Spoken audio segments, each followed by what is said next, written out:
નમસ્કાર. રામાયણમાં એક એવું પાત્ર છે જેમના વિશે વાત કરતા જ લોકો બે ભાગમાં વહેંચાઈ જાય છે. કોઈ એમને નાયક કહે છે તો કોઈ ગદ્દાર.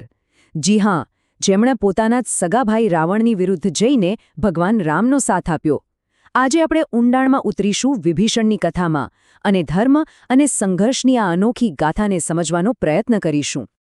જુઓ, આ કહેવત તો આપણે બધાએ સાંભળી જ છે. ઘર કા ભેદી લંકા ઢાય. અને જેવું આ વાક્ય બોલાય તરત જ મગજમાં એક જ નામ આવે, વિભીષણ. પણ શું આ કહેવત ખરેખર એમના માટે યોગ્ય છે?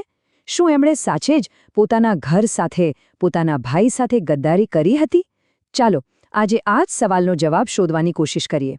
તો આપણો આજનો મુખ્ય પ્રશ્ન, વિભીષણ એક ગદ્દાર કે પછી એક નાયક? આવો રામાયણના સૌથી વધુ ચર્ચાસ્પદ પાત્રોમાંના એકનું વિશ્લેષણ કરીએ. એક એવી જગ્યાની કલ્પના કરો જ્યાં ચારે બાજુ અધર્મ અને અહંકારનો અંધકાર ફેલાયેલો હોય અને એની બરાબર વચ્ચે ધર્મનો એક નાનકડો દીવો ટમટમતો હોય. બસ આવા જ હતા વિભીષણ. એમનો ઉછેર ભવ્ય લંકામાં રાવણ જેવા ભાઈની સાથે થયો, પણ એમનો સ્વભાવ શરૂઆતથી જ એકદમ સાત્વિક અને ધર્મનિષ્ઠ હતો. અને આ વાતનો સૌથી મોટો પુરાવો ક્યાં મળે છે ખબર છે? જ્યારે ત્રણેય ભાઈઓ બ્રહ્માજી પાસે વરદાન માંગવા ગયા.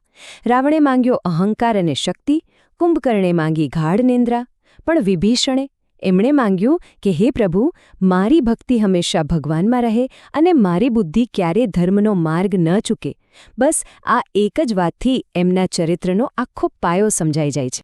ભગવાનમાં ભક્તિ અને બુદ્ધિ હંમેશા ધર્મમાં રહે. આ ખાલી એક માંગણી નથી, આ એમના આખા જીવનનો સિદ્ધાંત હતો, એક માર્ગદર્શક સૂત્ર. એ ચાહતા હતા કે ગમે તેટલી મુશ્કેલ પરિસ્થિતિ આવે, એમની સમજ, એમની બુદ્ધિ ક્યારેય સાચો રસ્તો ના ભટકે. અને જુઓ તો ખરા, જે વરદાન એમણે માંગ્યું એ જ એમના જીવનની સૌથી મોટી પરીક્ષા બની ગયું. અને અહીંથી જ શરૂ થાય છે એમના જીવનનો સૌથી મોટો સંઘર્ષ. એક તરફ હતી કુળભક્તિ, એટલે કે પોતાના પરિવાર પ્રત્યેની વફાદારી, અને બીજી તરફ હતી ધર્મભક્તિ, એટલે કે જે સાચું છે, જે ન્યાય છે, એની પ્રત્યેની નિષ્ઠા. હવે સવાલ એ હતો કે કોને પસંદ કરવું, પોતાના ભાઈને કે પછી પરમ સત્યને? આ એક એવો નૈતિક દ્વંદ્વ હતો જેણે એમના જીવનને એક નિર્ણાયક મોડ પર લાવીને મૂકી દીધો. એવું નથી કે એમણે સીધો જ ભાઈનો સાથ છોડી દીધો. ના, એમણે છેક છેલ્લી ઘડી સુધી પ્રયત્ન કર્યો. વારંવાર રાવણને સમજાવ્યો, વિનંતી કરી કે સીતા માતાને સન્માનભેર પાછા મોકલી દો, આ યુદ્ધ અને વિનાશને ટાળી દો. પણ બદલામાં શું મળ્યું? ભરી સભામાં અપમાન અને લાત મારીને લંકામાંથી કાઢી મૂકવામાં આવ્યા. બસ એક ક્ષણે એમની પાસે ધર્મના પક્ષે ઊભા રહેવા સિવાય બીજો કોઈ રસ્તો જ નહોતો બચ્યો. અને પછી શરૂ થયો એ અધ્યાય જ્યાં વિભીષણે યુદ્ધમાં એકદમ નિર્ણાયક ભૂમિકા ભજવી. ભગવાન રામના શરણે આવ્યા પછી એમનો ફાળો એટલો મોટો હતો કે એને યુદ્ધનો સૌથી મોટો ટર્નિંગ પોઈન્ટ કહી શકાય.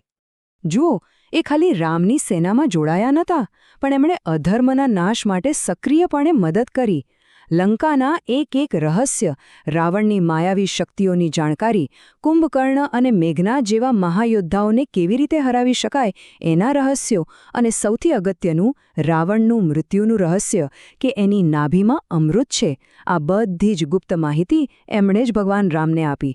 તમે વિચારી શકો છો કે આ માહિતી વગર યુદ્ધ જીતવું કેટલું મુશ્કેલ હોત? તો પછી પાછો એ જ સવાલ ઊભો થાય છે કે જો એમણે આટલી બધી મદદ કરી, ધર્મનો સાથ આપ્યો, તો પણ એમના પર આ ગદ્દારનો સિક્કો કેમ લાગી ગયો? ચાલો હવે આ આરોપની પાછળનું આધ્યાત્મિક સત્ય શું છે એને જરા બારીકાઈથી સમજીએ. અહીં એક વાત બહુ સ્પષ્ટપણે સમજવા જેવી છે. વિભીષણે પોતાના ભાઈ સાથે દગો નહોતો કર્યો. એમણે તો ભાઈના પાપનો સાથ છોડ્યો હતો. એમણે રાવણનો વિરોધ નહોતો કર્યો, એમણે રાવણના અધર્મનો વિરોધ કર્યો હતો. અને આ બે વાતમાં જમીન આસમાનનો ફરક છે. આખરે આપણી નિષ્ઠા કોના પ્રત્યે હોવી જોઈએ? કોઈ એક વ્યક્તિ પ્રત્યે, પરિવાર પ્રત્યે, કે પછી જે સાચું છે, જે ધર્મ છે એના પ્રત્યે? વિભીષણ માટે આનો જવાબ એકદમ સાફ હતો. એમની નિષ્ઠા કોઈ વ્યક્તિ સાથે નહીં, પણ પરમ તત્વ એટલે કે ધર્મ સાથે જોડાયેલી હતી. અને એટલે જ જ્યારે પરિવાર અને ધર્મમાંથી કોઈ એકને પસંદ કરવાનો સમય આવ્યો ત્યારે એમણે સત્યનો પક્ષ લીધો.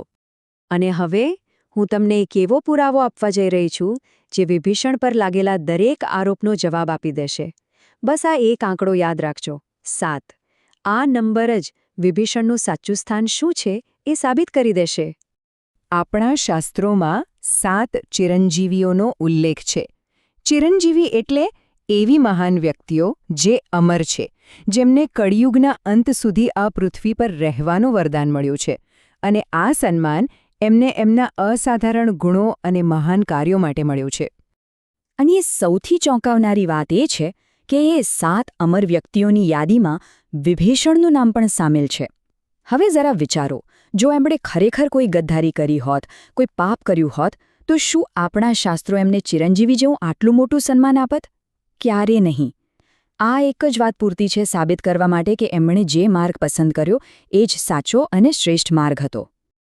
તો પછી વિભીષણના આખા જીવનમાંથી, એમના સંઘર્ષમાંથી આપણને શું શીખવા મળે છે? ચાલો, એમના પાત્રમાંથી મળતો જે શાશ્વત બોધ છે એના પર એક નજર કરીએ. વિભીષણની આખી કથાનો સાર બસ આટલો જ છે. જ્યાં પણ અધર્મ થતો હોય ને, ત્યાં ચૂપ રહેવું એ પણ એક પાપ જ છે. અને જો આપણા પોતાના લોકો, આપણો પરિવાર કે સ્વજન પણ ખોટા રસ્તે હોય, તો એમને છોડીને પણ સત્યનો સાથ આપવો એ જ સાચો ધર્મ છે.